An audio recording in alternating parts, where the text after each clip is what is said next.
Hello, friends, and welcome to episode 895 of the Juicebox Podcast.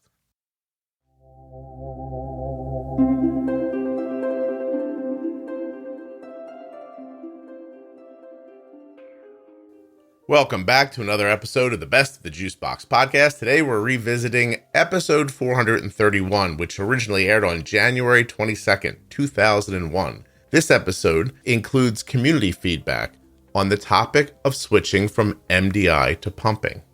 It's very informative. So if you're thinking of switching, check it out. While you're listening today, please remember that nothing you hear on the Juicebox Podcast should be considered advice, medical or otherwise.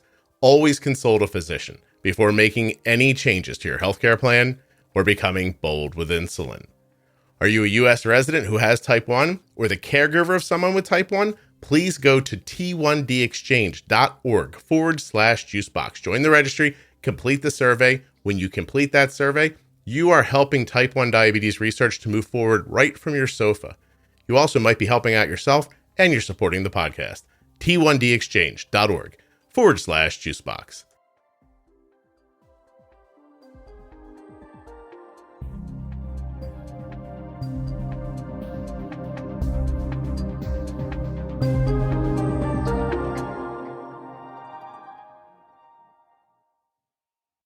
This episode of the Juicebox Podcast is sponsored by US Med. US Med is where my daughter gets her Dexcom G7 and her Omnipods from. You can too. usmed.com/juicebox or call 888-721-1514. Use the link or call the number to get started. And by the way, they don't just have Dexcom and Omnipod. That's just what we use. You got the Libre over there, Tandem, a bunch of stuff. I'll tell you in the ad.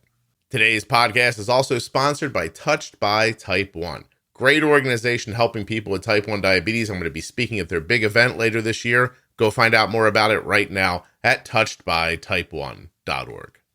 Couple other great ways you can save through the podcast. 35% off your entire order at CozyEarth.com with the offer code JUICEBOX at checkout. 10% off your first month of therapy when you go to the link BetterHelp.com/juicebox, and free year's supply of vitamin D and 5 free travel packs with your first order of AG1 from Athletic Greens when you go to athleticgreens.com/juicebox. And while I'm plugging stuff, check out diabetesprotip.com for one of the greatest series that this podcast has ever put together, the Pro Tip series. Hello, friends, and welcome to episode 431 of the Juicebox Podcast. Today's show is about switching from multiple daily injections to a pump. And what I've done is gone onto the Facebook page for the podcast and gotten people's feedback about what was most valuable to them when they did the switch from injections to pumping.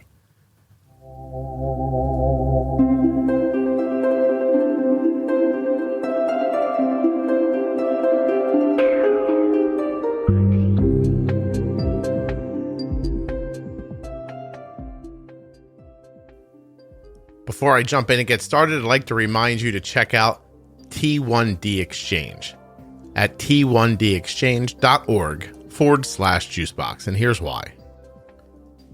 You can support T1D research and the Juicebox Podcast by checking out the T1D Exchange, because they're looking for type 1 adults and caregivers who are U.S. residents to participate in a quick survey that can be completed in just a few minutes. You can do this survey from your phone or your computer, and you never have to leave your home or visit a doctor's office to make a substantial impact on type 1 diabetes research. This is 100% anonymous, HIPAA compliant, and every time one of you completes the process by using my link, t1dexchange.org/juicebox, you'll be helping to support people with type 1 and the show. Past participants, just like you, have helped to bring increased coverage for test strips, Medicare coverage for CGMs, and they've helped to change the ADA guidelines for pediatric A1C goals. You can give back in just a few moments.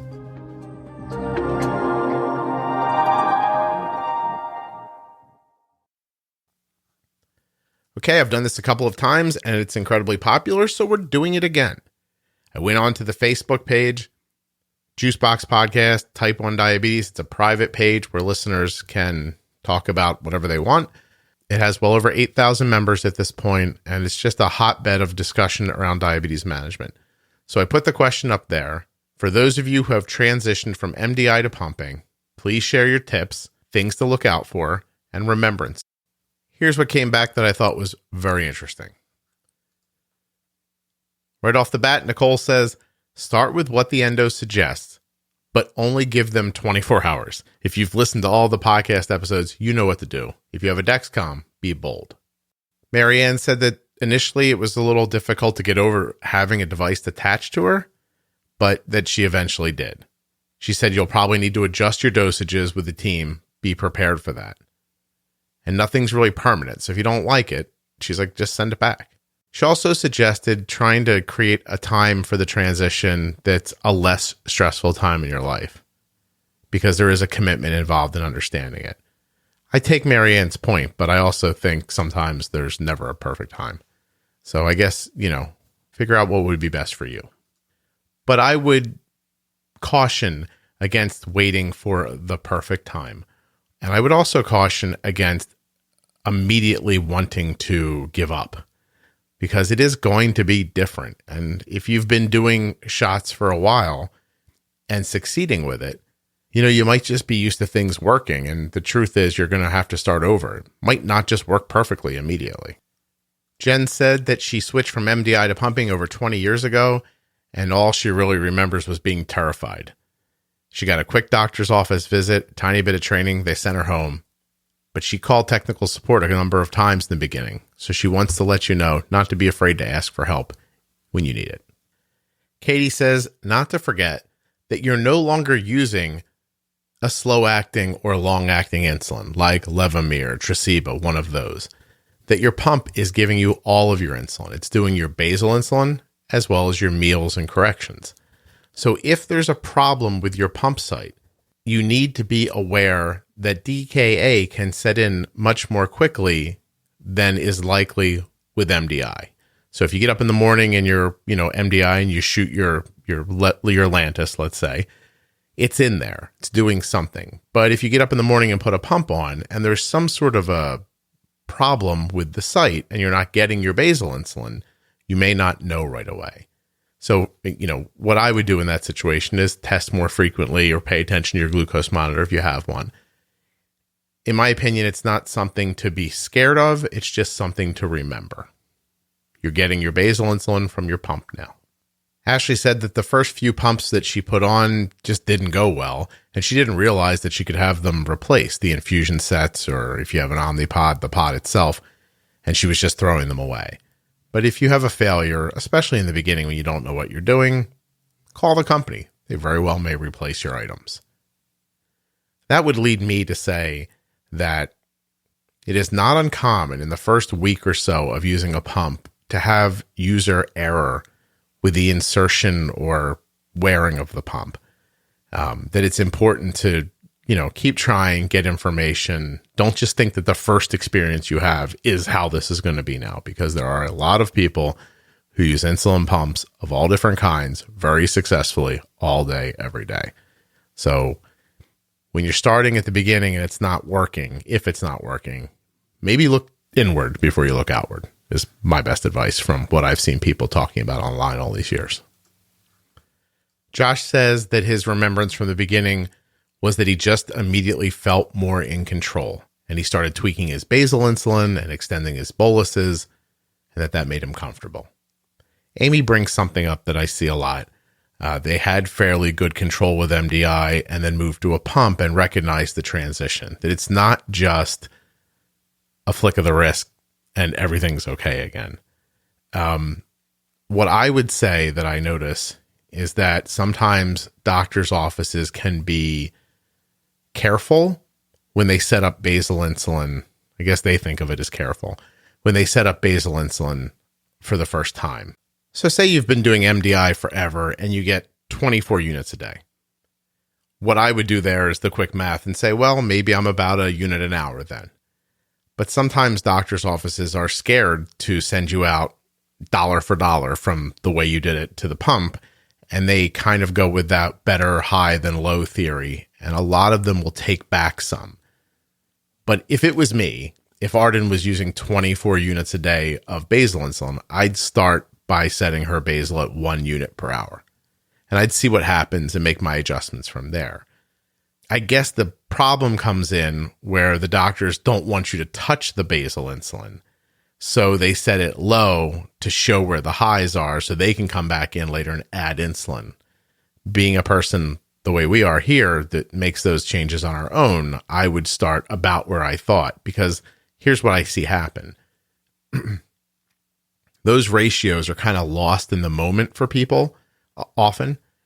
And what happens is, instead of thinking, oh, I used to use 24 units a day MDI, and now I'm only using 19 or something like that, I'm probably not using enough basal insulin. They think pumps don't work. So your brain makes this illogical leap that feels logical. And then you get caught in a little bit of a shitstorm. And if you don't have a doctor's office that quickly gets back with you and makes adjustments, which a lot of them don't do sometimes, then you start blaming the pump and you start having these feelings like, oh, it was better on shots, and you lose faith pretty quickly. I see that happen a lot. So that is definitely something to look out for. Samara warns that once you're on a pump, it's not a free-for-all of food just because it's easy to bolus. So, do your best to stay on track with how you eat. She also mentions that it's possible your insulin usage might go up and that's okay.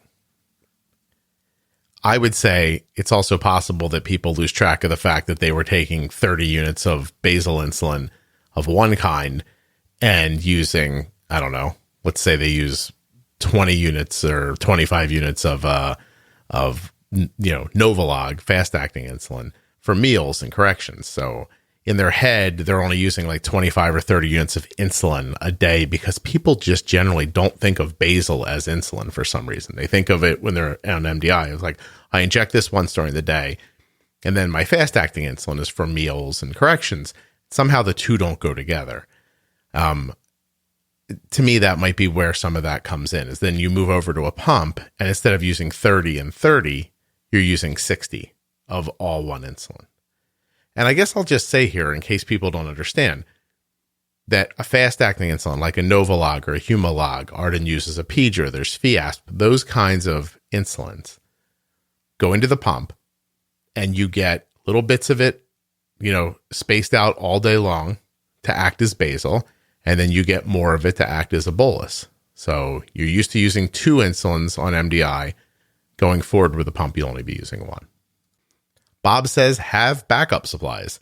Things will fail from time to time, and you need some backup supplies. He's talking about MDI stuff. Don't give away all your needles. I still have syringes from when Arden was 4 years old, and we still use them once in a while. Bob's 100% right. He says, and if you're using an Omnipod, have a paperclip around. So different pumps have different situations where they're going to all fail at some point. Something will happen to the flow of insulin. The pump will recognize it and shut itself down for safety reasons. They all do it. When Omnipod does it, it beeps. And sometimes the beeping doesn't stop. And you have to flip it over. There's a little hole in the back, and you stuck a paperclip in there, and it stops the alarm. So a paperclip is definitely something to have around. Bob, you're 100% right. I seem to remember one time when Arden was young and it happened at a baseball game, we used the post of Kelly's earring to stop it. That was a desperate moment. Janelle says you're not going to learn everything in one day. It's trial and error. Pay attention to your CGM if you have one. Adjust accordingly. Small bumps and nudges. She says, I have anxiety and was freaking out when I didn't have good numbers at first, but I had to just keep adjusting. And now she's in range 80% of the time, and she's happy with her pump. Tara says that patience is key. It can take a few days or even weeks to get all the settings correct. She said they started without a Dexcom, so it initially took longer for her son. Since then, they've changed pumps twice with a CGM and with being bold, and the transition went much faster and smoother. What she's saying is that when you can see the blood sugar and you feel I'm reading into what she's saying, but I feel like what she's saying is when you can see the blood sugar in real time and you have that faith in yourself to make changes, it will go much easier. Some of you will use pumps that offer soft cannulas or steel cannulas. She said that they had great success with the steel ones, and that you can get your endo to write prescriptions for changes more frequently if you need it to avoid absorption issues. And that's with any pump. Misty says it may get worse before it gets better. It takes time to dial in your settings. She's saying, again, your rates from MDI will change and change again, but it's worth pushing through. And she suggests that basal testing is definitely necessary, she found. Pick a time frame at a time. Like I think that too. Start with overnight, then, pick segments of the day to get. I have to tell you too, and I say it in other parts of the podcast, I'm a fan of as few basal programs as possible. Like, I don't think you're outsmarting diabetes by having like a different basal program every hour. It's 0.35 at 3 o'clock and 0.45 at 4 o'clock and 0.2. Like, yeah, I think there's a balance in there you can find eventually where maybe you'll have 1, 2, maybe 3 standard basal settings throughout the day. I think if you start having more than that, there are other things you could be looking at. Suska says, start with the endo settings, but keep in mind they keep it on the safer side. I said this earlier. We give it a week to see. They gave it a week to see how the body was adjusting, but she didn't want to keep things high too long. After a week, they started to make slow adjustments after talking to the endo. And once she was confident and she understood how the body was reacting to the insulin, started making the insulin adjustments on her own. She says you can be as bold as necessary as long as you're paying attention. Joanne said what I said earlier, which is don't panic right away and just decide this is a bad idea if it doesn't go exactly right. A lot of people came in to agree with her about that. And Jessica wanted to offer that she loves using the extended bolus features and temp basals that pumping allows. A different Jessica says, listen to the pro tip episodes. Thank you, Jessica. Don't rely solely on your endo to make adjustments. Watch the Dexcom, keep track of your trends, and make adjustments when it's necessary. I'm going to tell you about one of the better decisions I made last year. I switched Arden's delivery of her diabetes supplies from where we were getting them to US Med. And US Med is more than edging out the service that we were getting from that previous company. Right from the comfort of your home or office, you can join over 1 million satisfied customers who rely on US Med for courteous, knowledgeable, and trained customer care. And their representatives are going to keep you up to date with your medical and diabetic supplies, all delivered right to your door. usmed.com/juicebox or call 888-721-1514 to get your free benefits check right now. US Med features a litany of things that you're going to love. How about an A+ rating with the Better Business Bureau? They accept Medicare nationwide and over 800 private insurers. They carry everything from insulin pumps and diabetes testing supplies to the latest CGMs like the Freestyle Libre 3, the Dexcom G6, and a little bird told me the Dexcom G7 coming very soon. They always provide you with 90 days worth of supplies and fast and free shipping. Better service and better care is what you're going to get when you go to usmed.com/juicebox. On top of all of this, US Med is now dispensing Novolog Insulin Aspart and Humalog Insulin Lispro through their pharmacy benefits. What are you waiting for? usmed.com/juicebox, 888-721-1514. US Med is the #1 distributor for Freestyle Libre systems nationwide. They are the #1 specialty distributor for Omnipod DASH. They are the place we got Arden's Omnipod 5s from. US Med provides Arden with her Dexcom supplies. And they're the #1 fastest growing Tandem distributor nationwide. I mean, I guess I could say it again, but are you just already online getting it done? Are you even listening to me anymore? Or have you already called 888-721-1514? Don't like the phone? usmed.com/juicebox. The other day I got an email from US Med and it said, you want some more supplies? I guess it was time. And I said, yes. I clicked the button and then they just showed up. You want to do it like that? It's pretty damn easy. usmed.com/juicebox.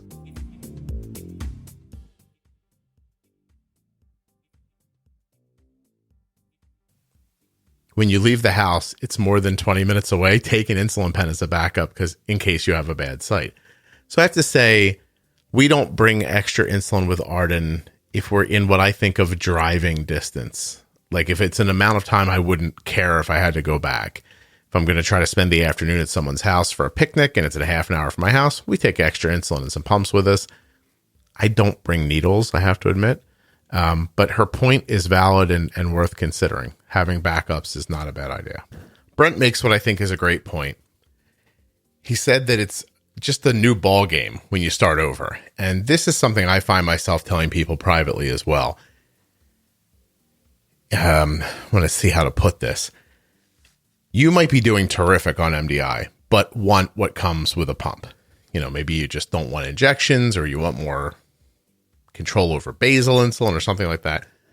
Anyway, it took you a long time to figure out injections, and it's going to take you a little bit of time to figure out pumping. It is a different game, but at the same time, it's really exactly the same. It's the mechanics of the pump, the nuts and bolts, how it works, that you have to get accustomed to. And while you're getting accustomed to it, you will feel like, or you could feel like, I should say, that you don't know what you're doing, which might lead you to have that feeling like, why did I do this? I knew what I was doing and now I don't again. But trust me, it's worth the effort if it's something you're looking for. Amy makes a great point here. She said that after you're up and running and things are working, take a step back and look at the pump data, right? Look at what it's doing, especially, she says, if you're using an algorithm-based pump, because you'll be able to see the increases and decreases in basal, when corrections go in, stuff like that, and it'll give you an insight into what's happening. Heather says that she felt like every new step was scary for her son, who was just diagnosed recently at 8 years old. They got their demo Omnipod and just left it on the table for a few days until he was ready to try it on. She also figured out things about how to remove adhesive and overlay patches that help hold things on.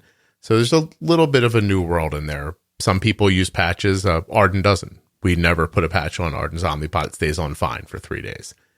But I like that she didn't rush here. She went out and got the Omnipod demo and just was like, all right, let's just leave it here till we're ready. I think that's a good vibe. Even though this episode doesn't have a sponsor, it's a great place to say, I really do believe what I say in the ads for Omnipod. One of the greatest things about Omnipod is you can get a free, no obligation demo. You can actually try it on and wear it. The other pumps just don't lend themselves to that.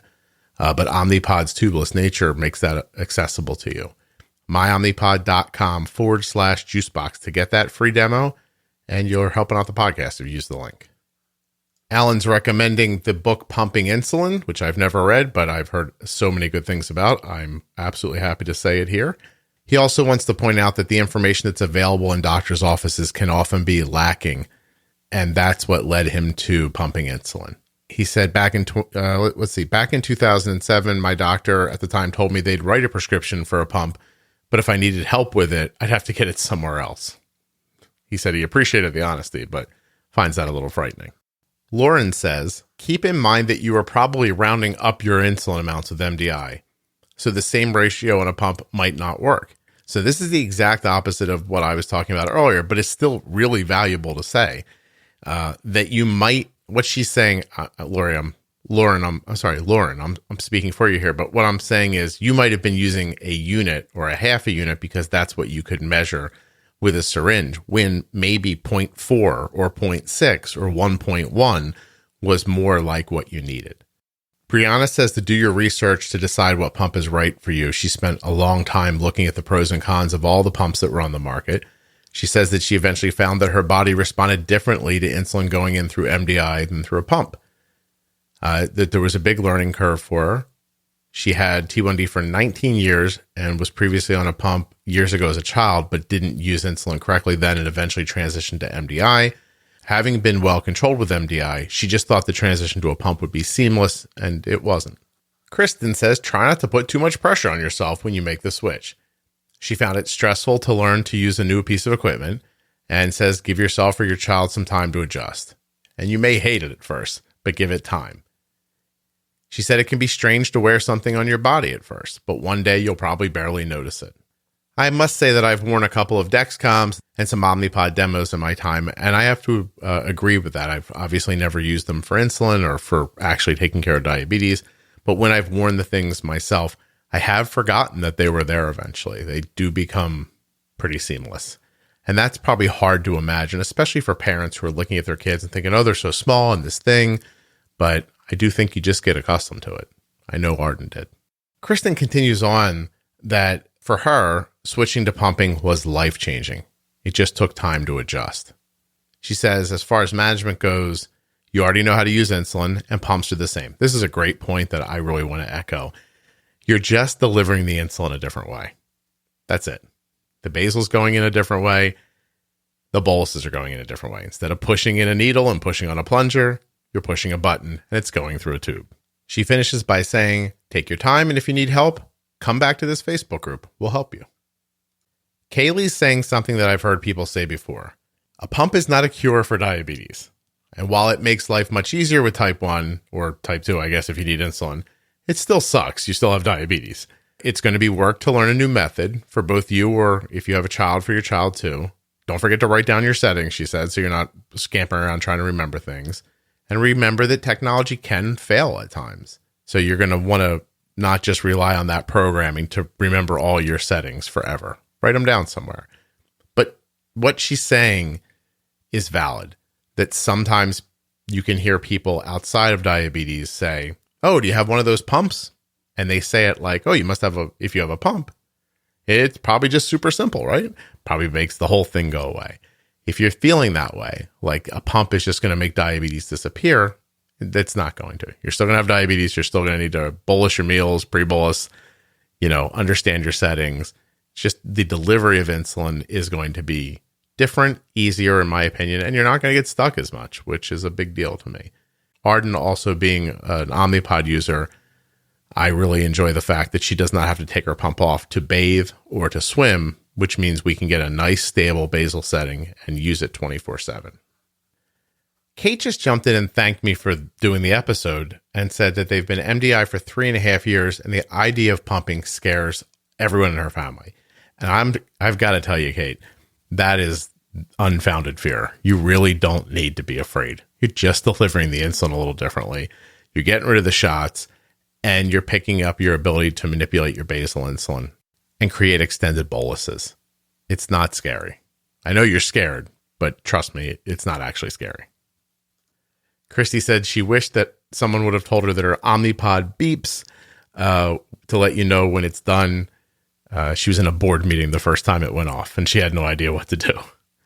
Christy, I would tell you that the Omnipod came with a book, and it would have explained all that in there. But I get your point. It would be nice if someone would just go over it real quickly with you.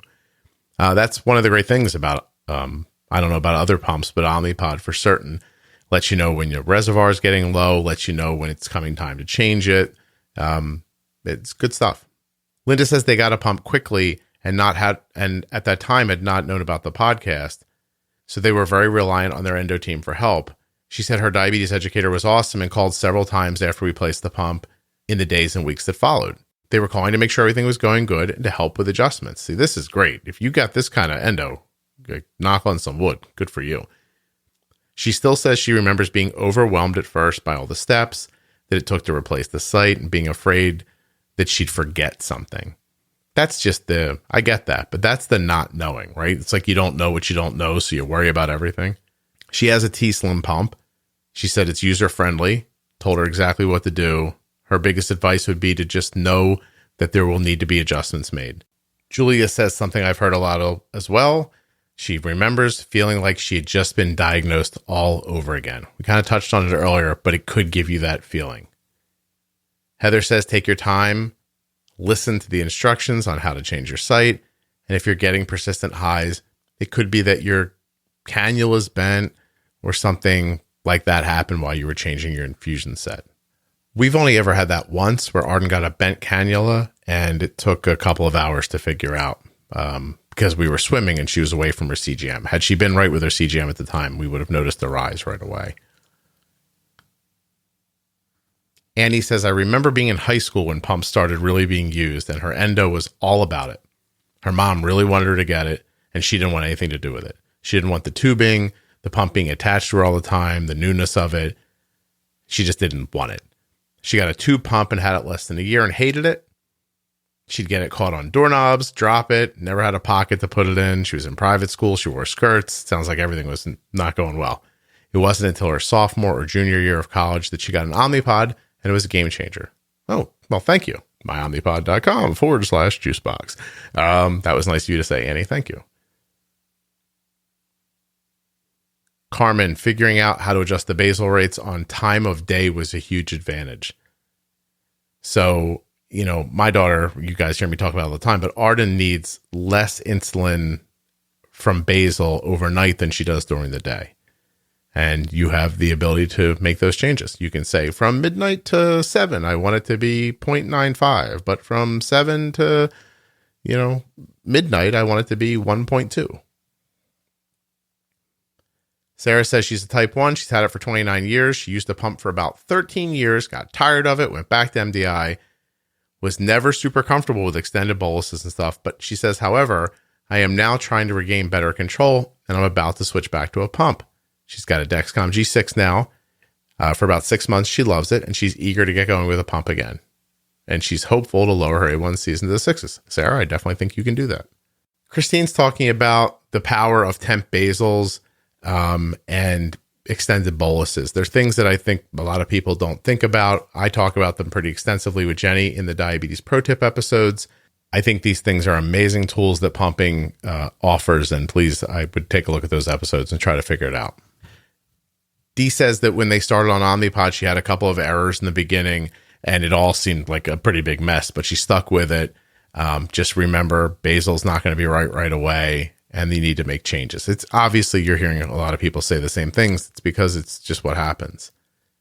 Megan, basal testing and patience is huge, especially if you're moving to an algorithm-based pump like the Medtronic 670G, for example. Both of these systems should be started with the algorithm off until basal testing is complete. So if you're thinking about doing that, she's 100% right. If you're starting with an algorithm, you start with the algorithm not working so that you can get the basal right before you start expecting the algorithm to do something. She said Juicebox listeners know the importance of basal testing. However, it seems there's not enough follow-up in the transition from MDI, long-acting insulin, to pumping basal rates. I very much agree, Megan. It's we do not talk about basal insulin the right way overall. Tara says if you have a younger child, this is a good point. The Omnipod ticks as it's getting ready to go in. She said it made her daughter anxious. They gave her headphones and an iPad so she wouldn't hear it. It's click, click, click. I have to tell you, Arden's been wearing an Omnipod for 13 maybe years, and she still counts the clicks as they go in. So I hear you. I think everybody with an Omnipod knows about the clicking. But the clicking is it's part of the game. It's how it makes tension to put the insert. It's not important. It's just, it's how it works. But the headphones, to eliminate you being able to hear the clicking, it's smart. Courtney's reminding us that the pump is only as smart as the settings that are in it. She had to remind herself that the pump was only going to do its job once she did hers. Here's a fun story from Danielle. She said, my daughter was 6 years old when we told her how she wasn't going to have to get shots anymore because she was getting an Omnipod. So she was very excited. The first time they put on the pump, the clicking and insertion scared her, but they told her, don't worry, because you're not going to feel it anymore. No more shots. Then it came time to give her first bolus. They explained it again. No more shots. Her daughter ran from the house down the street to avoid the bolus. She said when they finally got her to calm down and gave her the insulin, her eyes went very big and she suddenly realized no more shots. She thought she was going to feel the insertion every time she got insulin. That was the one thing they didn't think to explain to her. That's a great little piece of advice and an amusing anecdote. Sarah just says, please everyone share your tips so we can get this episode up. I need it. We're making the transition soon. Big smiley face. That's really great. People here, we're waiting for insurance approval. A lot of people in the thread are just talking about we're getting a pump. Laura, I would say that the fear of making the move from MDI to pumping, at least for her, fear of change. Yeah, we already doing something, it's working. And then she said they were worried about, and then she says they were worried about cost. Is this really something everyone would like? So a lot of those concerns. Okay, good. I was hoping this one came up.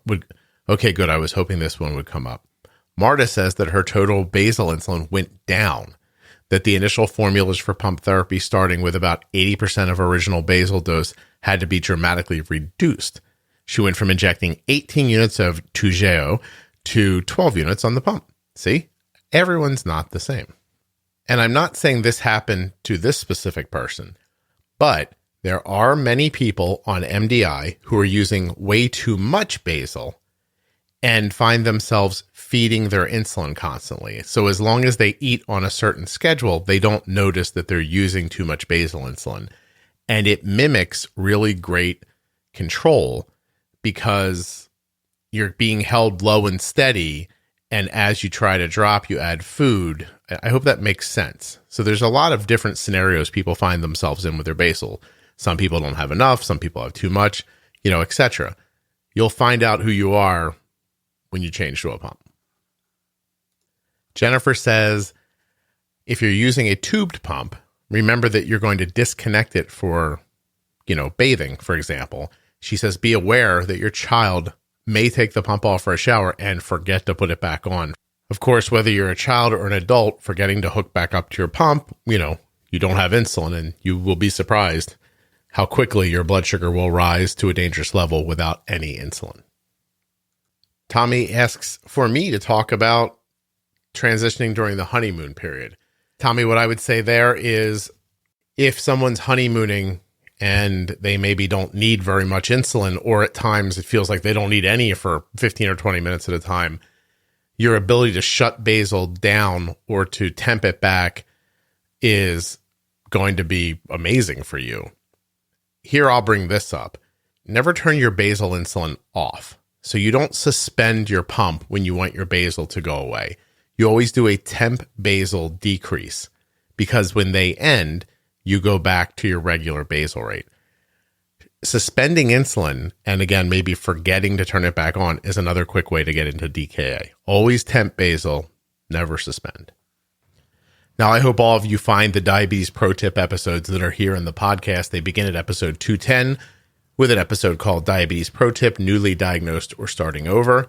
But if you've been through them and just want to get back to some things that might be specific to this, 219 is about insulin pumping, 226 about the perfect bolus, setting basal insulin, 237, pre-bolusing, 217. These are all things that might have more stuff for you about using a pump, like episode 218, temp basal. There's also one here about fat and protein rises, which we'll talk a little bit about using extended boluses.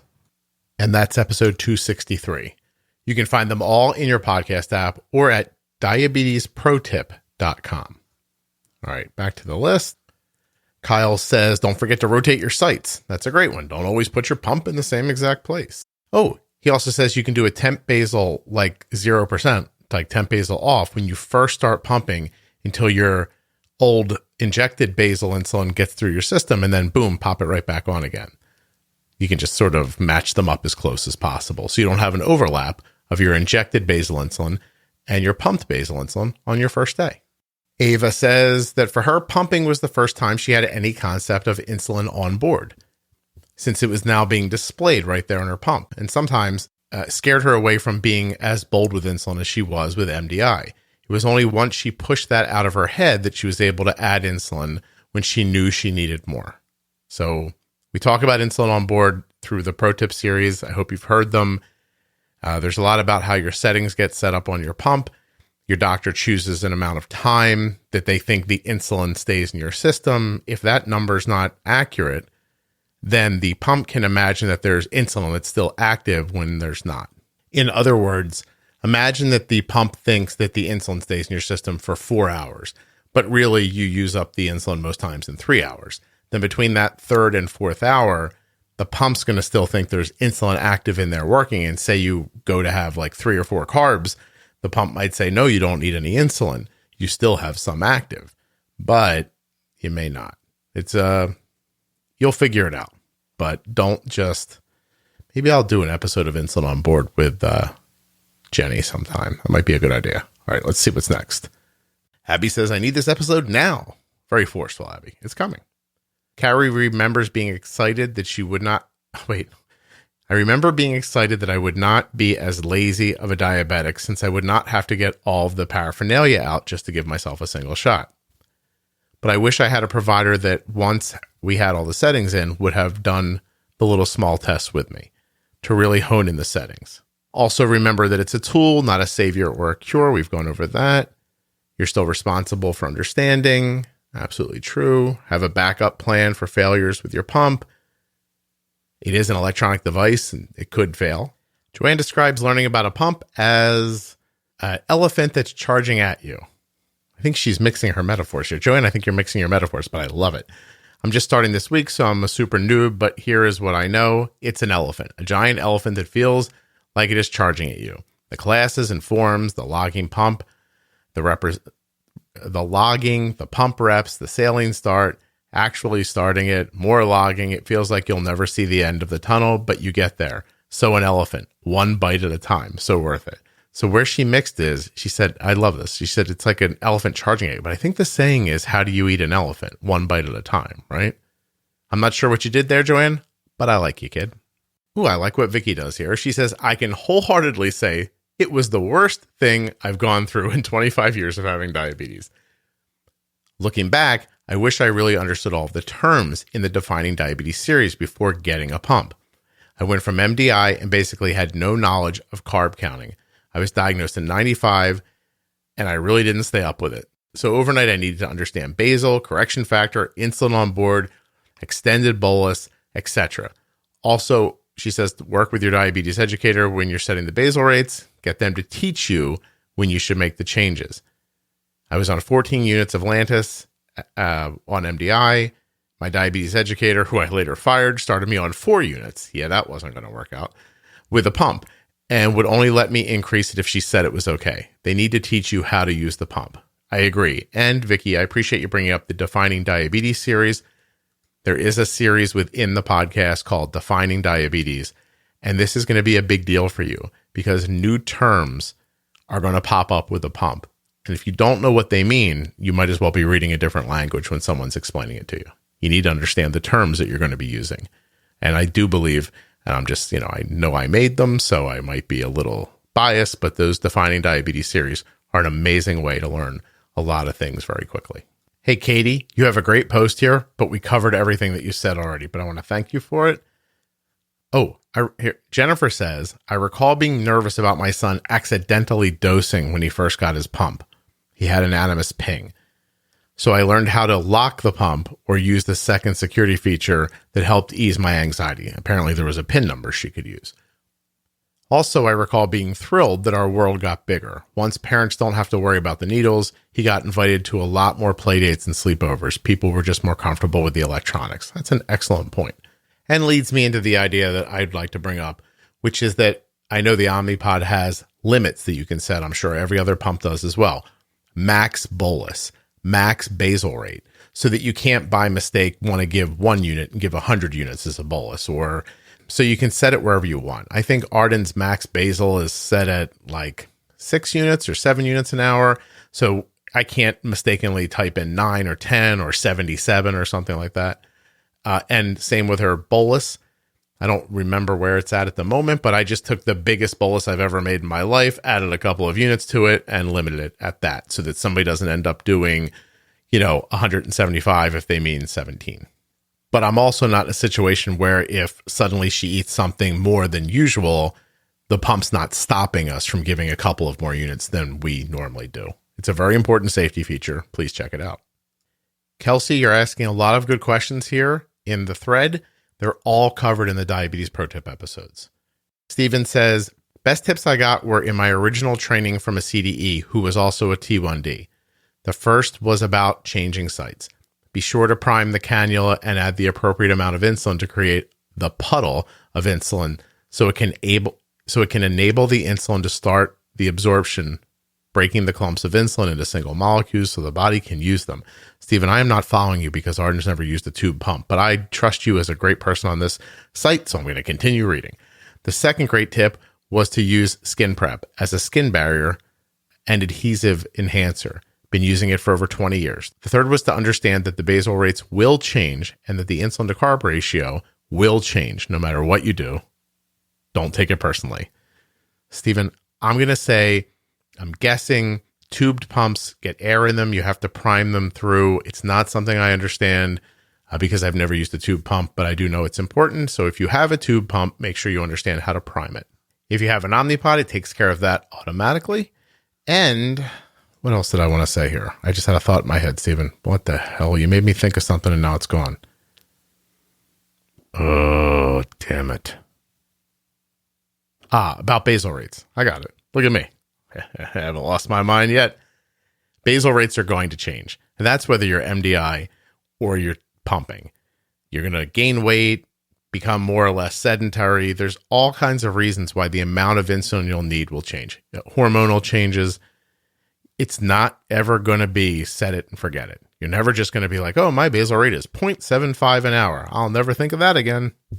Don't think that's going to happen. Jenna, this is brilliant. Start your first few sites around the same place on the body for consistency. Different locations can require different basal rates. Like, for instance, Arden's thigh needs a little more insulin than Arden's arms. Very good. Her belly doesn't need as much as her thighs, etc. That could be different for everybody. Jenna goes on to say different locations can require different basal rates, pre-bolus times, and just overall insulin need and action time. Personally, when doing MDI, I recognize that I have poor arm absorption and great belly absorption. Jenna has great belly absorption. If you're ever on the podcast, Jenna, that's going to be the title of your episode. So I started putting my pods primarily on my belly for the first few months so I could figure out how to best use my pump and its features without adding confusion of absorption differences. That's pretty brilliant. Also, a great time to remind you that you can't just put the pump in the same exact spot over and over again. Very similar to you just can't inject over and over in the same places. You have to have a few sites and you should rotate them often. And don't forget that, please. In the same vein, Arden has times of the month where she's more easy to control and less easy to control. I don't think that was English, but when I know she's going to be harder and need more insulin, I make sure that her pumps are on her sites that work better. And times when she's going to be easier, I put it on the sites that need a little more work. So it's not that drastic, but it is significant enough to mention that you should be paying attention to it. Okay, well, that's it. I appreciate everyone jumping in the thread and leaving their thoughts, remembrances, and tips of switching from MDI to pumping.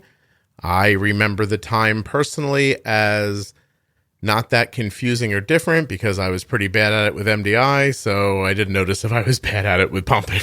It's just moved one shit show from this side of the room to that side of the room. You know what I mean? I can say now, looking back with hindsight, that everything that everyone mentioned here is well worth understanding. But in the end, you're changing insulin delivery systems. You're eliminating using two different insulins. You're using just one fast-acting insulin that's being dispersed by the pump, both for basal and bolus. You need to know the terms of the pump stuff because otherwise you're like, I don't understand what a temp basal is. You learn that kind of stuff. You learn what a cannula is, that kind of thing. You start figuring out what spots on the body work better, which spots need a little more insulin. Get that basal insulin right. Don't sit and stare at it, especially just do the math. If you were using 10 units a day and now all of a sudden you're using 5 units a day of basal insulin and you're like, oh, the blood sugar is always high. Please don't say pumps don't work. Think, why are we not using all the basal insulin we used to? That's just such a big thing. I just see it so much with people. And here's one last tip from me. When you're wearing an insulin pump and you think the site might be bad for whatever reason, and you're, pumping in insulin, you're not seeing anything happen. You're not sure if the site's bad or if you just have a high blood sugar and you're not using enough insulin. Making an injection as a correction will bypass the pump, right? So if you inject in that scenario and your blood sugar starts to move down pretty quickly, that's a good way to figure out that the site might be bad. You say, makes sense, Scott, but would I think of it in the moment? You probably would not, which is why I've mentioned it here. Anyway, I hope you enjoyed this. I really want to thank the people on the private Facebook group for the podcast. It's called Juicebox Podcast, Type 1 Diabetes. I hope to see you there.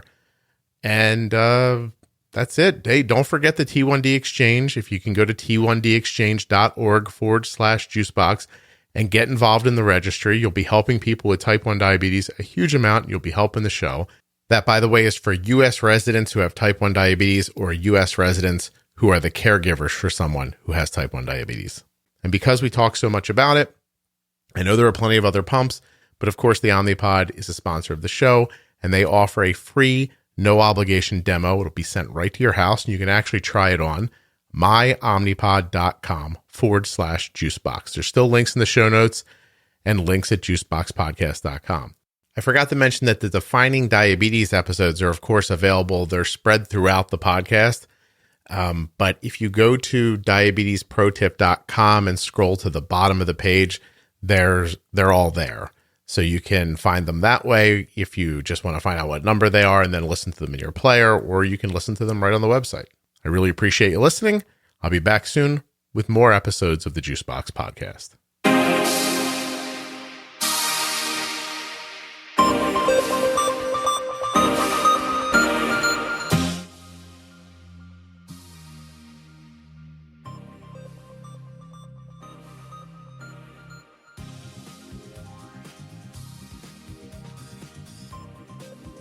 If you think you'd be a great guest for the podcast, reach out to me by emailing me at scott@juiceboxpodcast.com. I'm currently booking for the second half of 2021. I think that's August or later. I'm looking for anyone who thinks they have a good story, somebody who really wants to share, help people, or just want to be involved in the podcast. Bonus if you think you have a good After Dark episode in you. Email me. I'll wait for this to stop.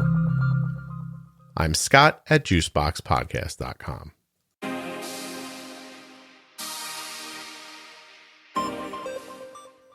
Want to thank you for listening today, and of course, thank US Med for sponsoring this episode. usmed.com/juicebox or call 888-721-1514. You can get your diabetes supplies the way we do from US Med. Of course, 35% off CozyEarth.com with the offer code JUICEBOX at checkout. Save 10% on your first month of therapy at BetterHelp.com/JuiceBox. And if you want to get started today with AG1 from Athletic Greens, you will get 5 free travel packs and a year's supply of vitamin D with your first order at my link. All the links are available at JuiceboxPodcast.com and in the show notes of the audio app you're listening in right now. When you click on these links, you are supporting the production of the podcast. And I can't tell you how much that means to me. Keeps the thing free and plentiful. So if you're enjoying the podcast and you need one of these services or products, please consider using my link. Thank you so much for listening. Don't forget to check out the private Facebook group, Juicebox Podcast Type 1 Diabetes Online. That's where all this came from. Absolutely great community. It's absolutely free. I said absolutely twice, but whatever. It's still good. Juicebox Podcast Type 1 Diabetes on Facebook. You don't have to have Type 1. You could have Type 2. You could have LADA. You could be the caregiver of someone with diabetes. It's just a great place in general. Thanks again for listening. I'll be back very soon with another episode of the Juicebox Podcast.